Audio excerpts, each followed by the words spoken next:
Viewers, आज जो मैंने वीडियो बनाई है मुझे यकीन है आपको पसंद आएगी और वीडियो को टाइटल भी आप लोगों ने देना है और मुझे बताना है कि पाकिस्तानी बच्चे जो हैं वो कितना अच्छा काम करते हैं। जिन्हें हम बच्चा समझ रहे होते हैं वो अपने घर के बड़े होते हैं और इन्हीं बच्चों पे मैंने वीडियो बनाई है।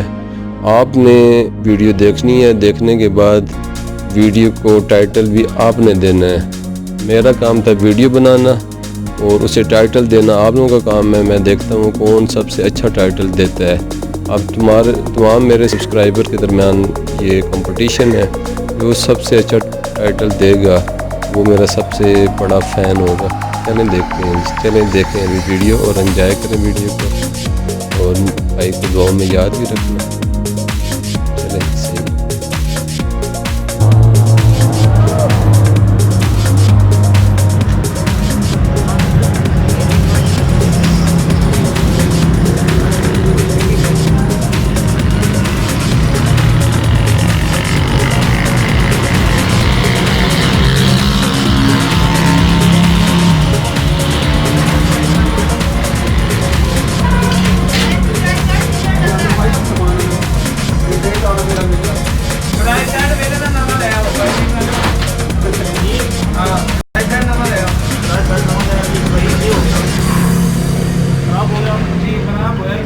ये लूज है वो कल रंग दिखा ना फिर कर दो दोबारा ना सीख रहा है तो नवा ले लेंगे इस साइड उड़ा ना तो अगर इस रिडार में ना या क्यूड़ा डाल दो बैठा क्यूड़ा भी बैठा नहीं ना तो मत से मैं फिर जगवाल बैठा चाबी रखा ये नहीं चाबी चाबी आते तो आज सेट आ गए मैं ले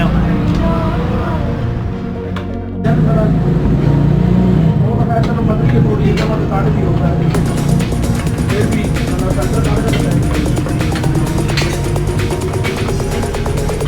आज ये जेल जल्द से सुनना ना था तो नहीं है अभी मेरे देखा इंशाल्लाह ठीक है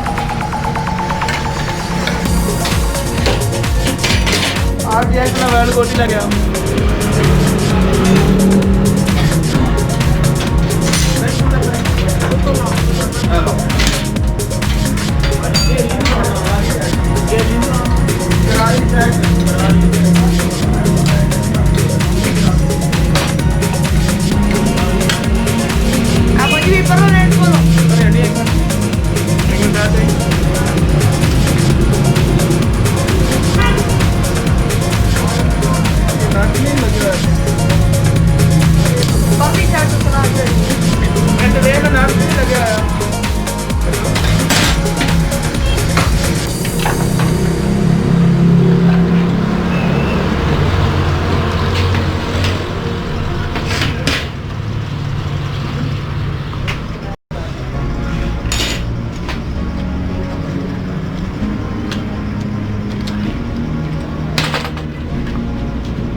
नहीं लगे ऑटो हैं लगा हुआ है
कपड़ा दे गंदा गंदा कपड़ा दे